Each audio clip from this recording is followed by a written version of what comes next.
Fala galerinha do xadrez, tudo beleza? Fala galerinha do xadrez, tudo beleza? Hello, little people from chess. Is everything okay? Hola, gentes del ajedrez, ¿todo bien? Tudo beleza. Pessoal, enquanto a gente aguarda o torneio de candidatos aí que vai retomar no dia 19 de abril, tá chegando, pessoal, tá chegando. Enquanto isso, eu trouxe uma partida aqui digna também aí bom, uma partida de um torneio de candidatos aqui entre Karpov e Boris Spassky. Partida que aconteceu na semifinal do torneio de candidatos no ano de 1974. Vamos dar uma olhada que aqui é uma pérola da história do xadrez. Vamos lá. Karpov abre aqui com o peão do rei E4, Spassky, aqui o gigante, né, que jogou aquele mundial famoso contra o Bobby Fischer. Aqui ele faz o lance C5, a defesa siciliana. O cavalo F3 aqui pelo Karpov, E6, D4 abrindo a siciliana, C por D4, cavalo por D4. Cavalo em F6 atacando o peão no centro, cavalo C3 protege e aqui D6. Temos bispo em E2 pelo Karpov desenvolvendo, bispo E7, roque aqui pelo Karpov, roque pelo Spassky protegendo o rei e F4. O Karpov vai para essa variante bastante agressiva, buscando já um ataque aí, uma tempestade de peões na ala do rei. E aqui cavalo C6 pelo Spassky. O Karpov comenta no seu livro das melhores partidas do Karpov que talvez as negras pudessem postergar um pouco o desenvolvimento aqui do cavalo, tentar jogar com A6, dama C7 e mais pra frente jogar um cavalo C6 ou até E5 antes. Enfim, várias ideias aí, ou E5 diretamente, o Karpov coloca que seriam linhas, na opinião dele, superiores. Cavalo C6 foi jogado pelo Spassky, bispo em E3 desenvolvendo, trazendo mais uma proteção para o cavalo no centro, e aqui bispo D7. Cavalo B3, aqui já começa a ser Karpov, né? A história toda. O Karpov comenta aqui que os lances mais usuais da época eram ou o rei H1, tirando o rei aqui dessa diagonal, ou até mesmo o dama E1, tentando passar a dama muitas vezes para ataques na ala do rei. E aqui o Karpov comenta, ele falou, não, eu achei mais lógico jogar o cavalo B3, por quê? Aqui as pretas estão ameaçando trocar mesmo, jogarem com o bispo em C6, e eu vou acabar, se eu deixar isso, eu vou acabar facilitando para as negras. Então, cavalo B3 aqui pelo Karpov. E aqui A5 pelo Spassky. E o Karpov comenta que apesar de ser um lance interessante, que ganha espaço na ala da dama, que as pretas deveriam estar um pouco mais concentradas aqui em fazer, em jogar no centro, talvez jogar com E5, ou até mesmo aquelas ideias de A6 e dama C7. Curiosamente, as engines apontam esse lance A5 aqui como o melhor lance da posição, ou A6 ou dama C7, ou seja, os três lances aí que foram comentados e o que foi jogado são lances que a engine considera os lances da posição, né? Mas o Karpov não pensa na posição em si, ele até comenta A5 faz sentido nessa posição, mas estrategicamente falando ele acha que não foi o lance correto. Olha, isso aqui que é entendimento de xadrez, né, pessoal? A5 aqui então pelo Spassky, agora A4 pelo Karpov parando esse peão. Temos cavalo B4 pelo Spassky, existe uma pressão agora no ponto de C2. Bispo F3 foi jogado pelo Karpov, bispo C6. E aqui cavalo D4. Então o cavalo volta aí para a casa de D4, um cavalo centralizado forte. G6 foi jogado pelo Spassky, agora a torre F2 aqui. É esse tipo de lance que é interessante de observar, né? Torre F2, esse lance traz várias ideias, é um lance difícil. Aqui o lance dogmático seria dama D2, né? Ou rei H1, né? São lances preguiçosos e muito provavelmente a gente procurando um lance já vê esses lances e já faz, né? Aqui torre F2 vai para uma ideia bastante interessante. Além da torre ficar protegendo aqui em C2, libera a casa de F1. O Karpov quer jogar a dama na casa de C4. Olha que coisa, que profundidade, né? O cara joga torre F2. Por que você fez esse lance? Porque eu quero colocar a dama em C4 via dama F1, dama C4. É muita loucura, é muita genialidade, né? Muito entendimento de xadrez. Torre F2, portanto. E5 foi jogado pelo Spassky atacando o cavalo. Cavalo por C6, B por C6, F por E5, D por E5 e finalmente a dama vai para a casa de F1. Olha a importância da torre aqui protegendo em C2. A partida seguiu com dama C8 e aqui primeiro H3. O Karpov comenta, é importante fazer esse lance porque ele não quer trocar o bispo dele aqui pelo cavalo, né? A ameaça do Spassky era jogar cavalo G4 atacando a torre e atacando o bispo. Aí das duas uma, ou você vai perder o bispo de casas claras ou o bispo de casas escuras. O Karpov não quer trocar nenhum bispo aí por esse cavalo, por isso ele segue com H3. A partida seguiu com o cavalo D7 e agora bispo G4, cravando aí o cavalo. Temos H5 e aqui o Karpov comenta que esse lance enfraquece seriamente aí a cobertura de peões do rei. A partida seguiu com bispo por D7, dama por D7 e finalmente a dama chega na sua tão sonhada casa de C4. Aqui o Karpov já está numa configuração que ele gosta, a configuração que ele queria, né? Existe uma pressão aqui em F7, existe já a posição bastante protegida aqui em C2. A partida seguiu com o bispo em H4 atacando a torre, torre D2 atacando a dama em E7 e aqui torre F1. E aqui o Karpov comenta que ele não está pensando aqui em ganho material. Olha que legal essa posição, pessoal. Que aqui a gente pode pensar em jogar um bispo C5 atacando a dama e atacando a torre. E o Karpov vem e faz esse lance torre F1 aqui, que ele fala, eu não quero ganhar material e poder dar contra-jogo para o meu adversário. Por exemplo, o bispo C5, se ele tivesse jogado, poderia seguir dama G5 e agora atacando aqui a torre. E depois então de torre D7, por exemplo, cavalo por C2. E depois de bispo por F8, torre por F8, as pretas têm um excelente contra-jogo, né? Aqui não o lance cavalo por A1, né? Isso aqui estaria vindo mate em 2, né? Dama por F7, rei H8, dama G7. Então aqui, na verdade, as pretas fariam torre por F8, mas o Karpov não quis jogar isso porque ele considera que aqui as pretas teriam contra-jogo. É verdade, né? Aqui a gente tem algumas peças, bastante peças aqui em torno do rei, atacando, um cavalo bastante forte aqui para o Spassky. E de fato você coloca essa posição no computador, o computador dá como equilibrada, tá? Com chances aí para os dois lados. O Karpov sabe o que está falando, então aqui ele faz o lance torre F1, melhor do que querer ganhar a peça. Aqui ele está pensando realmente na atividade das suas peças e na sua estratégia.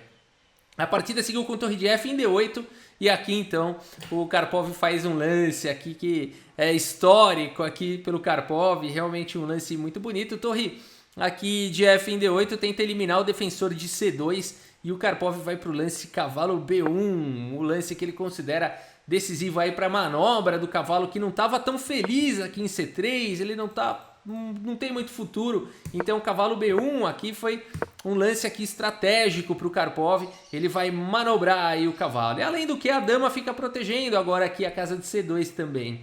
Dama B7 foi jogado e agora mais um lance muito bonito do Karpov, é nessas horas que a gente vê realmente o jogador aqui diferencia, né? Quem fica procurando tática e de quem tem um plano concreto. Aqui o Karpov vai para o lance rei H2, olha, aqui ele fala que é muito raro acontecer de um rei conseguir restringir o bispo do adversário, que ele jogou rei H2 exatamente para restringir os movimentos aqui do bispo, tirando a casa de G3. A partida seguiu com rei G7, agora C3 expulsando o cavalo daí. Cavalo em A6 foi jogado e agora o Karpov segue com mais um lance bonito aqui da posição. Torre E2, olha só, ele que tava brigando aí pela coluna D, joga esse lance torre E2, e esse lance aqui ele é o início da manobra do cavalo, né? Ele dá a casa para o cavalo, a casa de D2, o cavalo quer ir lá para F3, então torre E2, guardando aí a torre para tentar dominar essa coluna mais tarde, olha que interessante. Torre F8 foi jogado, porque agora existe uma pressão aqui em F7, a dama tem que ficar guardando, a torre tem que ficar guardando. Temos o cavalo D2 seguindo com a manobra do cavalo, bispo D8. E aqui, cavalo em F3, né? Aqui o que está acontecendo, pessoal? Cavalo D2 foi jogado, o Karpov ofereceu aqui o peão de B2 e o Spassky não capturou. Não capturou porque se ele faz dama por B2, cavalo F3 ataca o bispo e a torre está atacando a dama. E o Karpov vai ganhar a peça. Então o Spassky faz o lance bispo D8 e agora sim está ameaçando capturar aqui o peão de B2. E o Karpov segue simplesmente com o cavalo F3 e a torre está protegendo em B2. F6 aqui pelo Spassky é uma tentativa de, além de defender o peão central, de tentar deixar a coluna F aí fechada. E agora sim o Karpov vai para o bonito lance torre D2. Olha que legal o que o Karpov fez. Ele jogou a torre na coluna D. Em algum momento ele desistiu da coluna D, recuou, colocou a torre em 2 e agora ele volta a torre para D2 para dominar a coluna quando a torre do adversário está aqui defendendo na ala do rei. Sensacional essa manobra aqui do Karpov, sem contar a manobra do cavalo que foi lá para B1 e agora está aqui feliz em F3. A partida seguiu com o bispo E7 E aqui o Karpov comenta que ele olha para essa posição e ele já tinha calculado inúmeras variantes antes de chegar nesse lance aqui do Spassky. E o Karpov achou que ele ficaria ganho melhor em todas as variantes, mas depois desse lance do Spassky ele comenta que ele ficou olhando a posição e não encontrava mais uma maneira de vencer, mas ele fala que esse lapso durou, felizmente, apenas alguns momentos. Aqui ele retoma aqui os seus planos com dama em E6, olha que interessante que é a gente saber esses depoimentos do próprio jogador, né? Ele aqui aconteceu um bug, né? Ele ficou lá, ué, cadê? O que eu jogo agora? Acho que equilibrou e tal. Não, peraí, tem dama E6. Então dama E6, bota pressão em E7, bota pressão em F6, dá apoio aqui para casa de D7. Um excelente lance aqui do Karpov, torre de A em D8, praticamente forçado, torre por D8.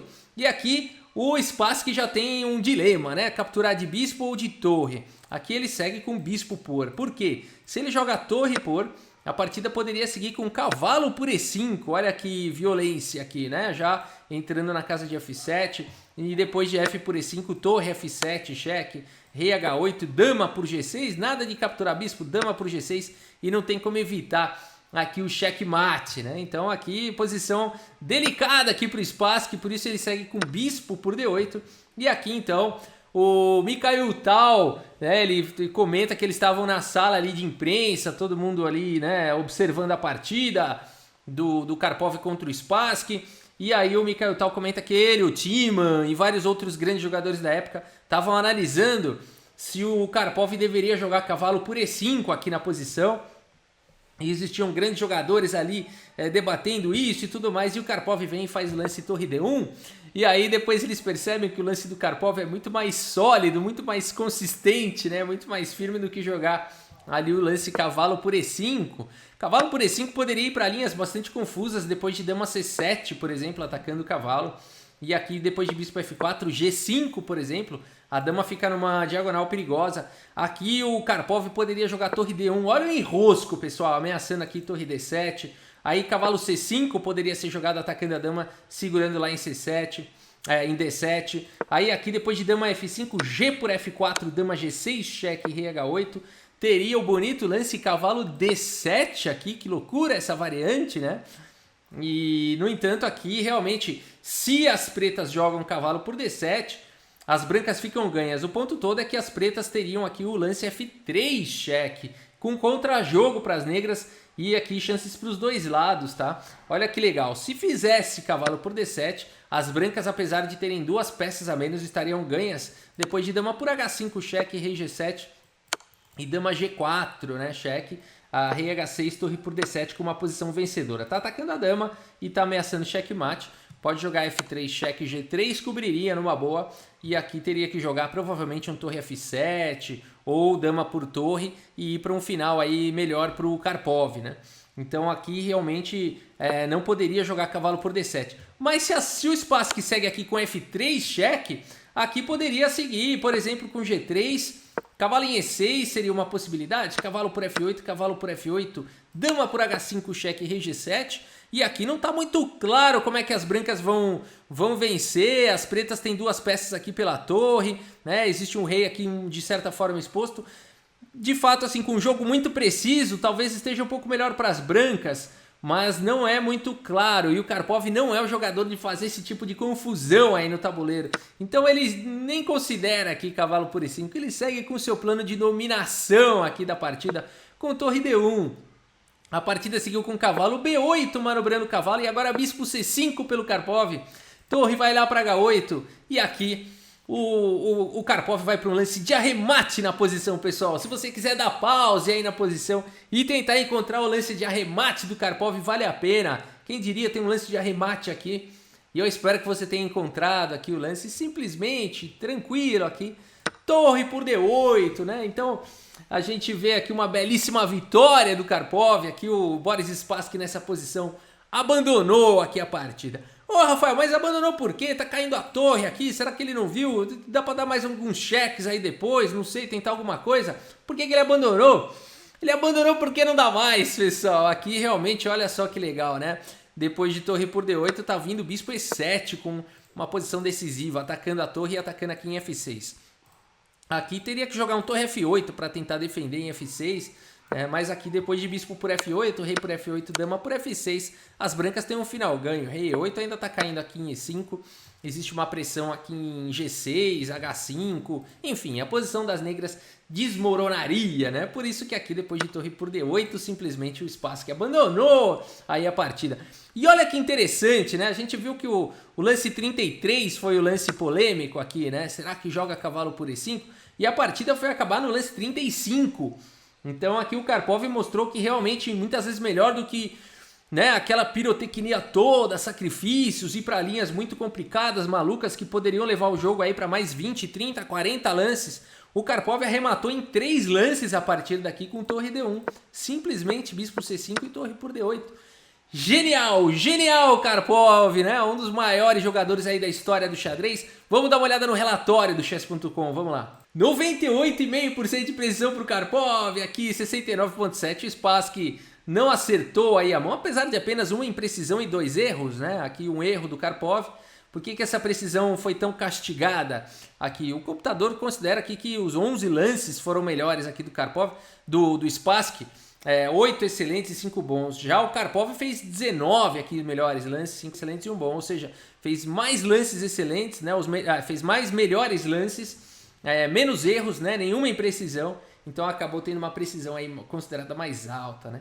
E a gente vê esse tipo de gráfico mesmo, que é típico de partida do Karpov. É dominação, pequena vantagem, ganha coluna, põe dama em C4, não quero peça, eu quero dominar a coluna, eu quero rei H2, cavalo B1 e tudo mais. E vai indo, e quando o adversário vê, já foi, já tá ganho. Ele não precisou sacrificar, não precisou fazer pirotecnia, não precisou fazer nada, né? Era bastante diferente do estilo do Kasparov, por isso que foi muito legal o Mundial ali entre Karpov e Kasparov, 2 estilos completamente diferentes, e ali a diferença, pessoal, realmente foi muito pouca. Se a gente contar na história, né, as vitórias de Kasparov contra Karpov, empates e tudo mais, a diferença ali é mínima, né? Mas o Kasparov, claro, conseguiu vencer o Karpov e ficou como campeão mundial, né? Mas é isso, gente. Se você gostou aí do vídeo, deixa o seu like, deixa a sua curtida. Se você gosta de vídeos de xadrez, inscreva-se no canal. E é isso. Muito obrigado pela sua audiência. Um grande abraço para todos vocês e até a próxima. Valeu! No tabuleiro de xadrez,